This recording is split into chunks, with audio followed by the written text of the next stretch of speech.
Today, we are diving into a shocking story that's been making waves across social media and beyond. We are talking about Punjab's self-proclaimed Yeshu prophet, Pastor Bajinder Singh, who's been at the center of controversy for years and has just been convicted in the 2018 Zirakpur sexual assault case. Let's break it down for you.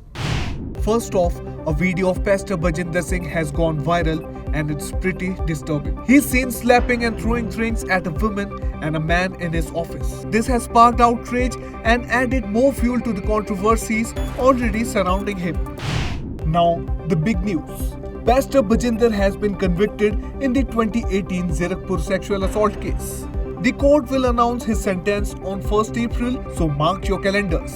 Here's a bit of the backstory.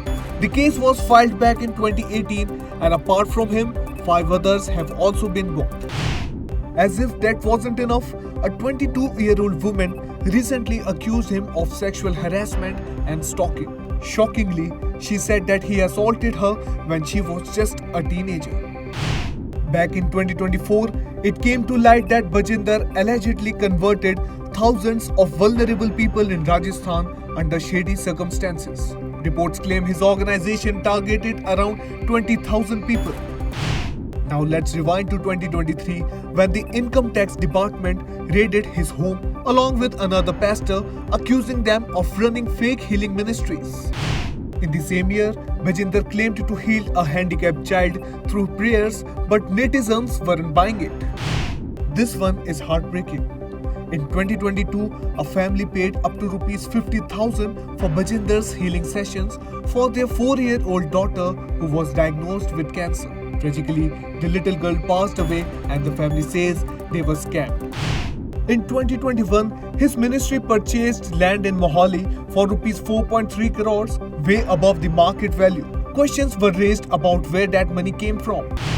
Despite controversies, Pastor Bajinder Singh has deep political ties, including links to Bollywood's Sonu Sood and Punjab's Chief Minister Bhagwant Mann, whose viral photo with him fueled speculation about their connection.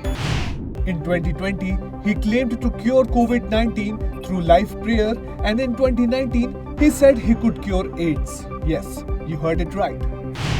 If you thought this was over, you are wrong. He was jailed for murder at the age of 20 in 2002. It was during his time in jail that he founded Christianity in 2012 and built his ministry from there. While he faces cases for assault, fraud and conversion rackets, his so-called miracles haven't faced legal scrutiny yet. That's something to think about. So, what do you think of all this? With his sentencing coming up on April 1st, there's a lot riding on this case. Will justice finally be served? Drop your thoughts in the comments below and don't forget to like, share and subscribe for more updates on this unfolding story.